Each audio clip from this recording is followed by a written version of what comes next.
The day I told my son-in-law he'd never touch my daughter's legacy, he laughed until the police handed him the papers. I didn't raise my voice, I raised evidence.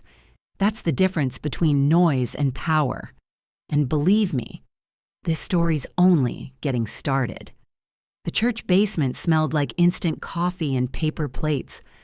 Folks spoke in soft tones, some crying, some just trying to sound useful. She's in a better place, they kept saying, as if heaven could fix the hole Janelle left behind. I sat on one of those folding chairs that squeak when you move, coat still on because the basement was cold like a half-forgotten cellar. Women from my choir touched my hand and called me baby. That's what we do for each other when words run out. I smiled, small and polite, because that's what a mother does when she's raised right. Janelle designed kitchens for a living. She could make a 10 by 10 room look like a dream. Every Sunday, she'd call and nag me about my blood pressure pills, laugh, and promise to visit. Now her husband stood across the room, grinning like a man closing a deal. Trent Halverson, my son-in-law, wore his sorrow like a rented suit. His tie too bright, his voice too cheerful for grief. He shook hands, gave hugs that were too firm, too rehearsed. I saw it in the way his eyes scanned the room, already planning his next move. He walked toward me with that same business stride, not 1 ounce of respect in it. "Marvel, we need to talk about next steps," he said, voice loud enough to carry. Conversations around us hushed. "You can't stay at the house more than 30 days. I can't carry you." The word carry hit me like a slap. He said it again. "It's my house now." My chest burned, but I kept my voice steady. "You giving me a deadline at my child's repast?" "Trent?" My tone was calm, dangerous. He blinked, surprised I didn't crumble. The pastor looked over. So did the choir ladies. You could feel the air thicken, heavy with shame that didn't belong to me. He wanted control. I gave him quiet. In our community, that's worse than shouting. I looked at him and thought, "You think you're the only one keeping receipts? I've been keeping records my whole life, recipes, rent checks, repair bills, every dime that went into that house Janelle and I painted together." He wanted an audience, and he got one. Then came the click, someone's phone camera. My niece was filming for family memories. Bless her heart. The video caught him saying, "She's been living there rent-free. Janelle covered for her. But that's over. I got my own life." A few people gasped. Someone muttered, "Lord have mercy." I felt my stomach drop, not from fear but from knowing what would come next. Folks don't keep things private anymore. Before the last fork hit the trash, that clip would be online, and my humiliation would travel faster than grief. I met his eyes. "Is that what you've been telling people? That I'm a bill?" He smirked, like he'd done me a favor. "This is reality. Marvel. I'm just saying it out loud." My name, rolling off his tongue like an insult. I didn't answer. Instead, I memorized his words, his face, the way his hand hovered over his phone like he was proud of himself. I didn't raise my voice. I just thought, "You said it in front of witnesses." "Thank you." I glanced around. Pastor Lionel looked disappointed. Walter stood in the corner, jaw tight, eyes burning holes through Trent. Every older woman there saw what I saw, a man trying to erase the woman who made his comfort possible. Humiliation burns deep when you've lived your life by manners, but anger, when quiet, lasts longer.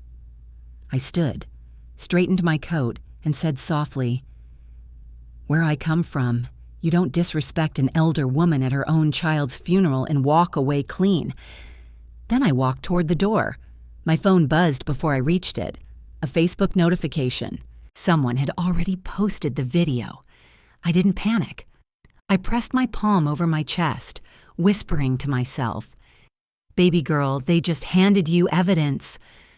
By the time I got home from my daughter's funeral, half the neighborhood already thought I was a squatter in my own house, and I hadn't even turned the key yet. The drive home from the church felt longer than it should have. The wipers pushed cold slush back and forth, slow and steady, like the rhythm of a clock I couldn't turn off.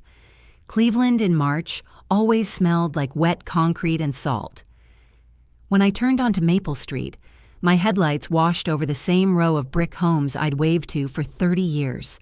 Every porch light glowed yellow, the way older folks around here liked it, soft, not bright.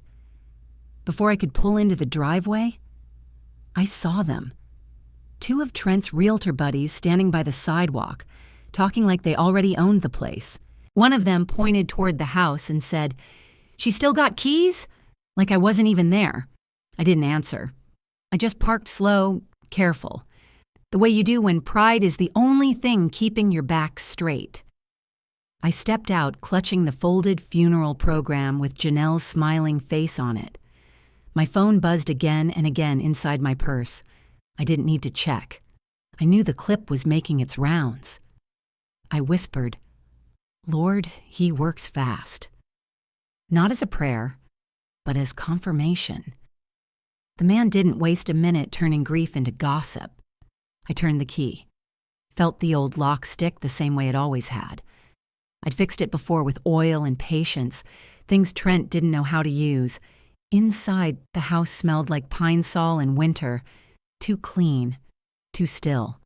The moment I set my purse on the counter, Trent's voice filled the room from my own phone speaker. "She's been living rent-free. Janelle covered for her. I can't carry that." That same line, now looping in my kitchen. I pressed pause, but it was too late. The words had already crawled into the walls. I sat down hard in the nearest chair, palms flat on the table, staring at the wood grain like it could ground me. I opened Facebook. The video was there, my own face in the background, eyes downcast and while he stood tall, speaking like an auctioneer. The comments were rolling in. "That's sad, but rent's rent." Another said, "Didn't that used to be her house?" That one stopped me. Someone still remembered the truth. My chest lifted just a little. I thought, okay, if he's going public, I'll go factual. I looked around my kitchen, our kitchen. The crack in the counter where Janelle dropped that skillet, the chipped mug by the sink, the fridge magnet from our last road trip to Detroit. This wasn't charity. This was history. And he'd tried to turn it into content. I stood up and walked down the hall toward Janelle's room. The door groaned when I pushed it open. I expected to smell her lotion, see the pile of scarves she never folded. Instead, I found an empty room, drawers gone, closet bare, not a single photo on the wall. Even the nail holes were patched and painted over. That hit me harder than the funeral. That wasn't cleaning. That was erasing. I ran my hand along the wall, smooth as denial. He'd been here, or someone he sent. Staging. That's what they call it in real estate. Make it look neutral.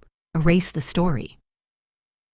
I sat on the edge of the stripped mattress, my black dress creasing beneath me, and said softly, "You're wiping her out to make it easier to sell your version." My voice didn't shake. My mind was already lining up what came next. If he could erase her, he could erase me. But not if I got there first. A tap at the back door broke the silence. Only family and friends use that door. I opened it to find Walter Greaves, still in his funeral suit, holding his hat in one hand. His eyes told me he'd seen too much already. "Your daughter asked me to give you this," he said, pulling an envelope from his jacket. It was creased and soft from being held too long. Janelle's handwriting stared up at me, sharp, steady, sure. "When did she give you this?" I asked. Walter looked down. "Couple weeks ago." She said, "Only Mama, not before." She looked scared. Miss Marvel. Said you wouldn't believe her till you saw it. My throat tightened, but not from tears. My daughter had known. She'd prepared. I took the envelope like it was something holy. I sat at the table again, heart pounding slow and heavy. I tore it open. Inside was a photocopy of a house deed, my name and Janelle's. No Trent, no loophole, just truth in ink. I looked at Walter and said quietly, "He thinks I'm furniture he can move when he's done using it." Then I smiled, a small, knowing smile that only women my age understand. But I don't move that easy. The clock ticked. The house creaked. And for the first time since the funeral, I felt awake. I set the envelope beside my phone and whispered to the empty air, "He lied in church. Now he's going to have to repeat it on record." I woke before sunrise, the kind of morning where silence hums louder than sound.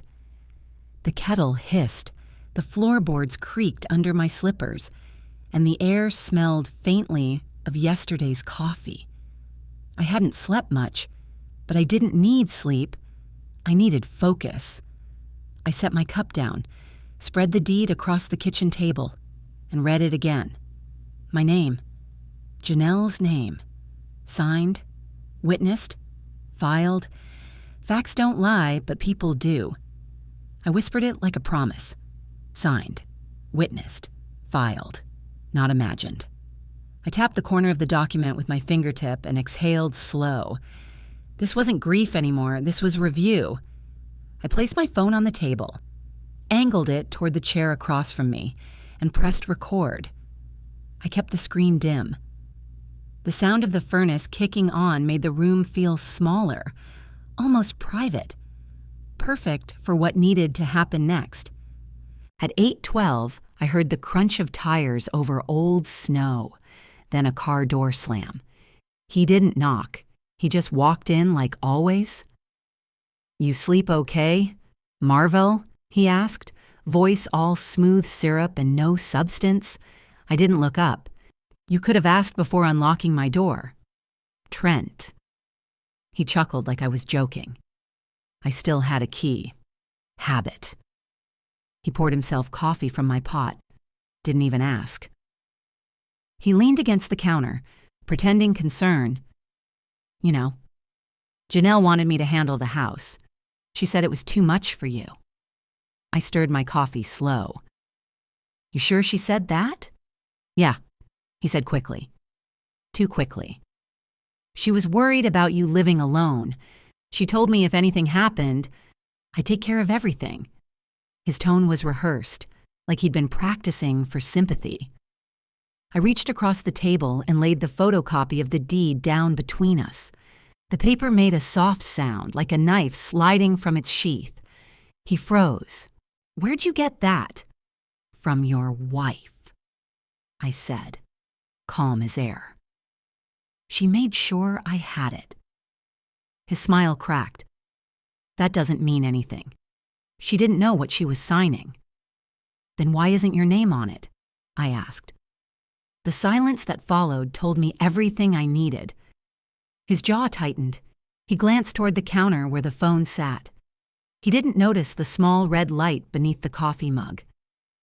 "We could make this easy," he muttered. "Sign over your part, and I'll make sure you're taken care of." I almost laughed.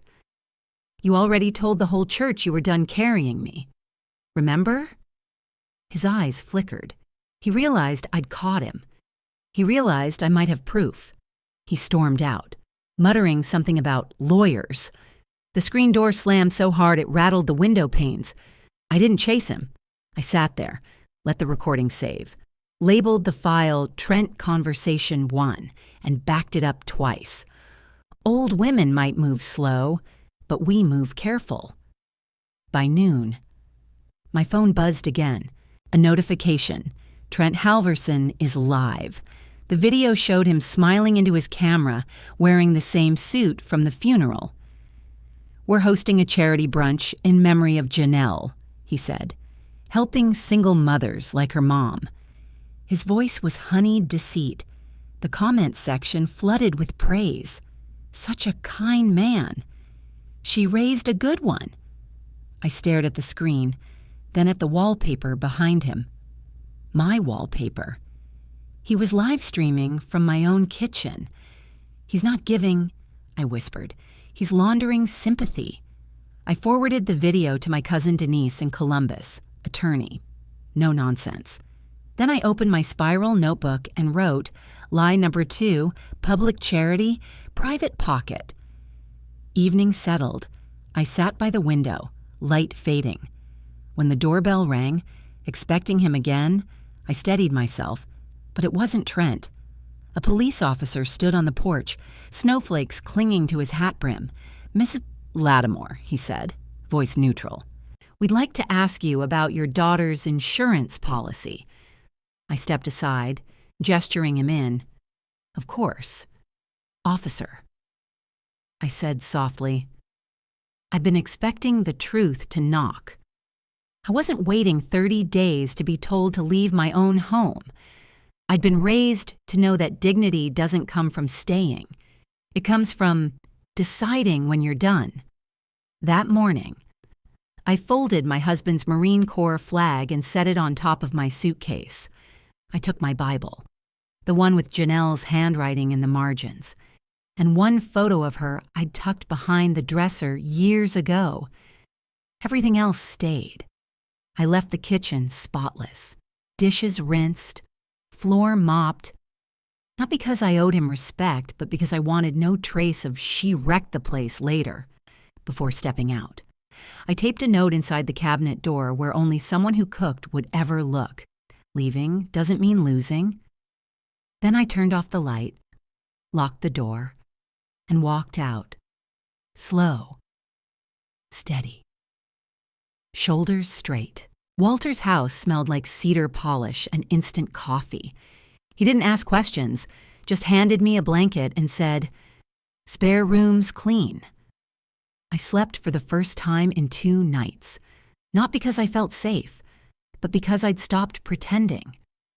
The next morning, we sat at his kitchen table, sunlight bouncing off his cracked mug, and I started making calls. First to the life insurance company. I asked for names, claim dates, signatures. The woman on the line hesitated before saying, "A claim's already been filed, under urgent hardship." My pulse steadied, not spiked. That's how I knew I was past hurt. I asked for the timestamp, thanked her, and wrote everything down in my spiral notebook. Then I called a friend of my cousin Denise, a probate lawyer. We talked about deeds, occupancy, and control of narrative. Those words sat in my ear like anchors. Older women don't chase storms. We chart them. That night, Walter poured 2 cups of coffee and said, "You sure you want to stay across the street from him?" I smiled thinly. "That's exactly why." I explained it plain. He thinks silence means surrender, but silence is just bait. I played the recordings again, hearing Trent's voice say, "My house, rent-free. I can't carry her." Each word was a nail in his own coffin, and he didn't even know he'd built it. "He's not family anymore," I said. "He's a man who used my daughter's grave for profit." Walter nodded, slow and proud. "Then it's a good morning coming." His quiet approval gave the audience what they needed, proof I wasn't standing alone. By sunrise, I was standing on Walter's porch with my coat wrapped tight, breath visible in the cold air. Across the street, a patrol car idled in front of Maple Street. 2 officers knocked on Trent's door, not gentle, but firm. Official. I watched as he opened it, wearing a sweatshirt too clean for grief. He tried that same act, voice dipped in sorrow, talking about loss and charity. One officer cut him off.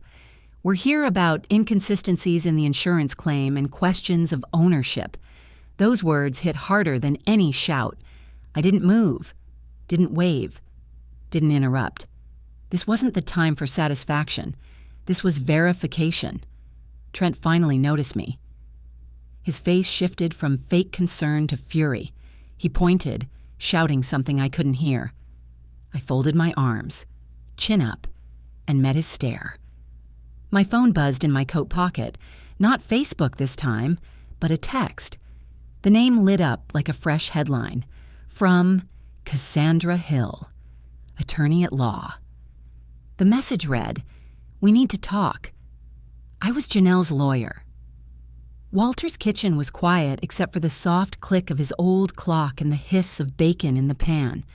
He cooked like the world hadn't tilted, and that steadiness was the kindest thing anyone could have offered me. I had my spiral notebook open, pages already filled with dates and names. I reread my notes from the insurance company. Trent had called them 2 days after the funeral. He'd filed a claim using urgent hardship as his reason. He'd listed me as his dependent, the helpless mother-in-law needing housing support. I underlined those words twice, pressing hard enough to dent the page. He told the world I was dead weight, then told the company I was his excuse to get paid. I didn't cry, I organized. "This is how you catch a liar," I murmured. "You don't yell. You let their own words hang themselves." When I called the insurance rep back, I put the phone on speaker and motioned for Walter to listen. "Ma'am," I said, polite and calm. "I just want to confirm something for the record." She read from her screen. Professional but uneasy. The claim was filed by Mr. Trent Halverson, listed as spouse and primary beneficiary. He indicated financial hardship due to supporting an elderly dependent. "That's you." I felt a chill crawl down my arms. The audacity of it. "And the payout?" I asked. "Pending verification," she replied. But there were discrepancies. That word gave me oxygen. When the call ended, Walter shook his head slow. "That boy's got a hole where shame's supposed to be." I wrote in block letters across the top of the page, "Lying to profit." Then I looked at Walter. He doesn't even realize he left a trail with his own signature.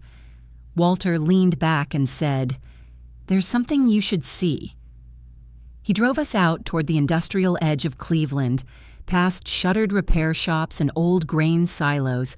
The sky hung low, heavy with late winter gloom. The place looked forgotten, except for a row of orange storage units. He stopped at number 218 and handed me a key. "Janelle gave this to me a while back," he said. "Told me not to open it. Said it was for your eyes only." My breath caught. Even from the grave, my daughter was still protecting me. The lock stuck a little before turning, and when I pulled the door up, the smell of cardboard and dust hit like a memory. Inside were just a few boxes and a small safe. No furniture, no clutter, only purpose. I whispered, "Okay, baby, I'm here now." I opened the banker's box first. Paperwork, copies of deeds, tax records, everything in my and Janelle's names, not his. Then I saw something that stopped my breath. Printed screenshots of text messages between her and Trent. One said, "Why did you move money from our joint account?" Another reply from him, "I'll handle it. You're emotional." I felt my chest tighten. My baby knew. She'd seen his deceit coming and tried to leave me proof. Beneath the papers was a small Ziploc bag with a USB labeled in her handwriting. "Mama, play this alone?" My hand shook as I tucked it into my pocket. There was also a folded sheet of paper listing withdrawals and deposits, all documented in Janelle's neat pen. At the bottom, she'd written, "He's preparing to make me look reckless." I exhaled through my nose, steady. He was rewriting her even before she was gone. When I got back to Walter's, I sat at his old desk, slid the USB into the laptop, and waited. The screen flickered once, then her voice filled the room. "Mama," she said, gentle but urgent, "if you're hearing this, That means he didn't wait. My throat closed, but I didn't cry. I leaned closer, every nerve listening. My daughter hadn't just left me a goodbye, she'd left me a roadmap. The morning light crept through Walter's blinds like thin ribbons, quiet and unhurried. He'd gone to pick up breakfast from the diner down the street, leaving me alone in his small den. The heater hummed. The smell of coffee lingered. And for a moment, the house sounded like peace. Until I pressed play. Janelle's voice filled the room, steady but trembling at the edges. "Mama," she said, "if something happens, it means he didn't wait. He's been taking money out of our accounts. He said if I just sign the papers, he'll handle it." I could hear her pause to breathe, trying to sound brave. My chest tightened. It wasn't just fear in her tone. It was strategy. "Trust Walter," she said softly. "He knows who to call." I pressed pause and stared at the wall. "You planned this better than I raised you," I whispered. "Not shame, pride, pure, aching pride." I called Walter and told him to come quick and to bring Harold, the retired county clerk. They showed up with biscuit grease on their hands and grave looks on their faces. I played Janelle's message again. Neither man spoke until the recording ended. Harold cleared his throat. "That's evidence," he said. "Enough for a warrant." His words hung in the air like the sound of justice approaching. Walter put his hand on my shoulder. "You ready to go to the station?" "Been ready," I answered. I packed the USB, my notebook, and the deed copies into a brown envelope. At the precinct, I spoke like a woman grading papers, precise, calm, every fact in order. The young officer listening looked nervous. "Ma'am," he said, "once we move forward, this won't stay private." I looked him in the eye. It already isn't. My daughter's story had gone public the moment she was silenced. I was just giving it subtitles. By mid-morning, the quiet street of Maple came alive again. Only this time. Not with gossip, but with purpose. I stood on Walter's porch, coat buttoned, watching 2 police cars park in front of Trent's driveway. People peeked from windows, pretending not to see what they'd been waiting for. Trent came outside, all posture and false innocence, sweatshirt crisp like he'd been expecting cameras. "This is harassment," he shouted. His voice cracked halfway through. An officer held out a manila folder. "Mr. Halvorsen, we have a warrant to review documents found in your possession." I could hear the shift in tone from authority to finality. He kept pointing across the street. "She's lying. She's crazy." The younger cop answered coolly, "Sir, the evidence came from your late wife." That sentence hit him harder than handcuffs ever could. When they drove him off, I didn't smile. I didn't wave. I went back inside Walter's house, poured coffee, and sat in the same chair where I'd first written down the word lying. I thought about all the women told to stay quiet for peace, and how silence almost buried Janelle twice, once in body, once in truth. I turned on my phone camera, held it steady, and spoke low. "If you ever feel invisible, remember, even paper has memory." I sent that clip to her lawyer with the note. "She started this. I'll finish it." Walter nodded slow beside me. "Justice don't always shout. Marvel. Sometimes it just shows up with a clipboard." That night, my phone buzzed again. A new voicemail. "Mrs. Lattimore," a woman said. "This is Detective Harris. We've located additional accounts tied to Mr. Halvorsen, some still under your daughter's name." I closed my eyes, exhaled through the ache, and whispered, "Baby girl, you were saving me from more than just him." The courthouse smelled like lemon polish and dust, a mix of old stories and new reckonings. I wore my navy coat, the same one from Janelle's funeral, and fastened each button like a vow. The cold March wind bit at my cheeks as Walter pulled up in front of the courthouse. "Don't fight him loud," he said. "Fight him legal." I nodded, holding my notebook tight against my chest. My late husband used to say, "Silence can shake a room louder than a shout." And today, I meant to prove it. Inside, the clerk called our case. Halverson Estate Inquiry. Trent sat across the aisle in a charcoal suit that looked expensive but didn't fit his soul. He smirked like he still thought charm could rewrite truth. I didn't look at him. I opened my spiral notebook, placed the USB beside it, and waited for the reckoning to start. Trent's attorney spoke first, words smooth as butter left too long in the sun. "Mr. Halverson is a grieving widower," he began, "and Mrs. Lattimore simply misunderstood her involvement in the estate."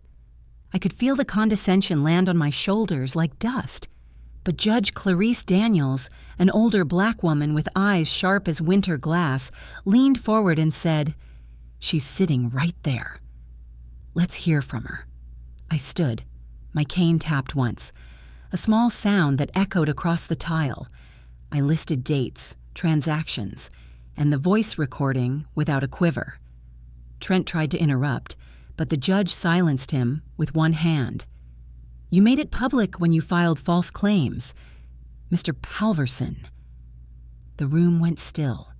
I ended with, "My daughter didn't die for her name to be used as a signature for theft." The judge's pen froze mid-note.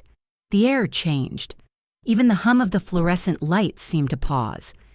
Then came the moment that broke through the silence.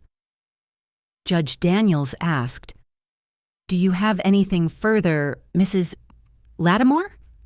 I reached into my bag and pulled out an envelope with Janelle's handwriting. My heart steadied. "This was found in her storage box," I said. I unfolded it and began to read. "Mama, if you ever have to sit across from him, don't look down. He used my silence to steal. Use your voice to heal."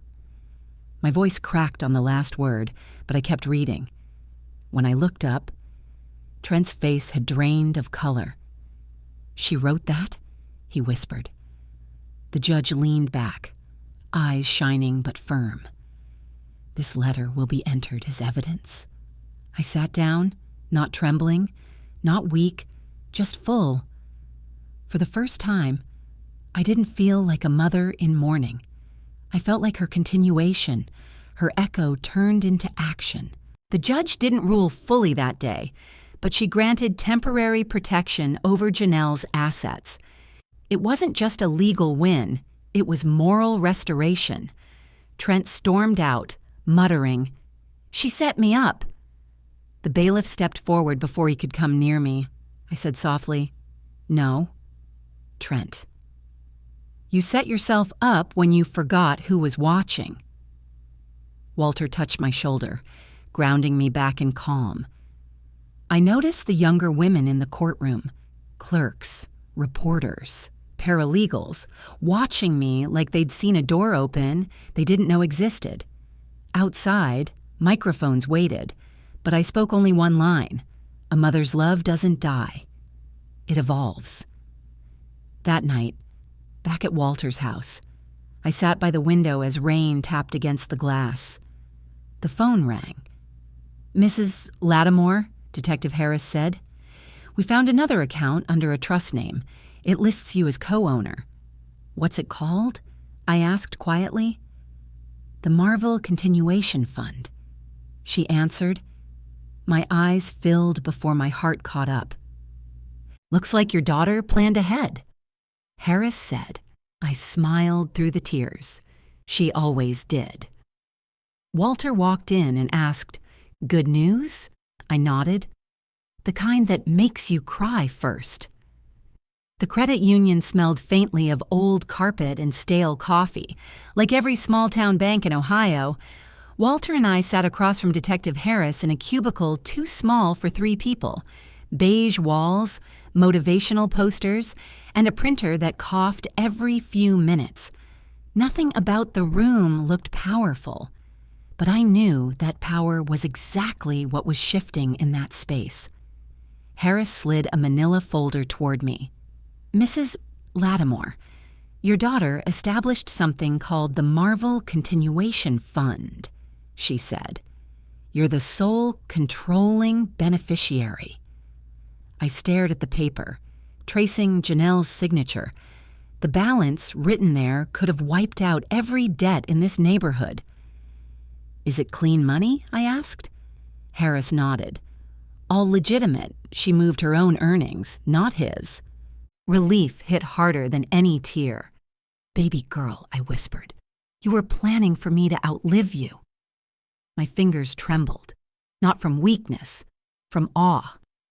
The banker returned with fresh forms, and I signed them one by one, slow and deliberate.